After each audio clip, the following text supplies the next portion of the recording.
بسم الله الرحمن الرحیم. په پیل کې د خبرونو سرټکی. د فاریاب ولایت د قانون څخه د قانون او پټرولیم وزیر لیدنه. په اسلام آباد کې د بنگلاديش له سفیر اقبال حسین خان سره د اسلامي امارت سفیر لیدنه. او عمان ته د ایران د بهرنیو چارو وزیر سید عباس عراقچي سفر. د لوی خدای په ثنا او ستاینې سره خبرونه پیلوم. درنو لیدونکو سلام. د نن ورځ خبرونو ته ښه راغلاست. نن چهارشنبه د 1404 کال د وریه حمل میاشتې 23مه نیټه ده.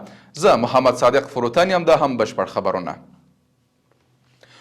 د قانون او پټرولیم وزیر ملا هدایت الله بدري فاریاب ته د سفر په ترڅ کې د دې ولایت د توتی میدان د نفتو ذخیرو د اندخوی درزاب او میمني د مالګي او د شیرین تکاب ولسوالۍ د ګچو له قانونو څخه لیدنه کړې ده.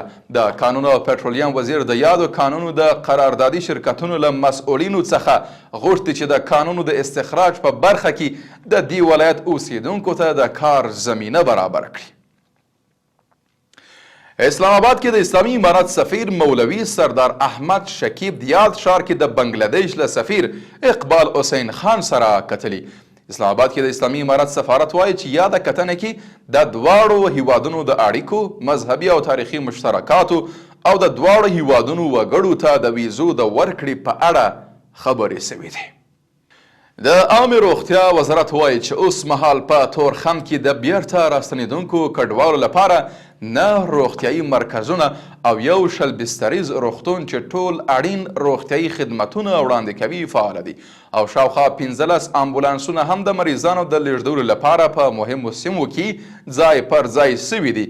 یاد وزارت زیاتوي چې د دې وزارت د روغتیایي خدمتونو وړاندې کولو مرستیال مولوي عبدالولي حقانی په مشرۍ یو پلاوی له دې روغتیایي مرکزونو څخه د کتنې او څارنې پر مهال د بیرته راستنېدونکو کډوالو لپاره د خدمتونو وړاندې کولو او د ستونزو حل په موخه لازمي سپارښتنې کړې دي.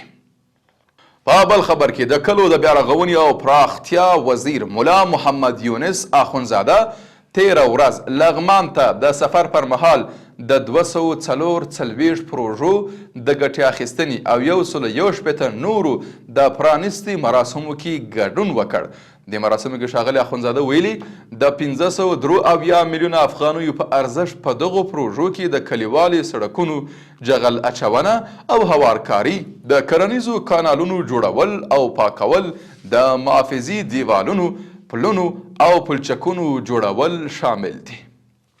او په پای کې بهرنۍ خبر. د ایران د بهرنیو چارو وزیر سید عباس عراقچي عمان ته د سفر په ترڅ کې د یاد هیواد د بهرنیو چارو وزیر سید بدرالبوسعیدي سره کتلي دي. د ایران د بهرنیو چارو وزارت وایي چې ښاغلي عراقچي په دې لیدنه کې له امریکا سره د مذاکراتو لپاره د ایران د دریځ او مهم مسایل بیان کړي ترڅو یې د عمان د بهرنیو چارو وزیر له امریکایي لوري سره شریک کړي. د یاد وزارت په وینا ښاغلي عراقچي د یوه پلاوي په مشرۍ له امریکا سره د غیر مستقیمو خبرو لپاره دغه هیواد ته سفر کړی دی. قدرمنو لیدونکو له ملتیا مننه. تاسو کولی سئ د اروج بیلابېلې خپرونې په ځانګړې توګه مستندونه او ځانګړي راپورونه د دې ادارې د سوشل میډیا له طریقه وګورئ. تر بیا ښه وخت او ښې چارې.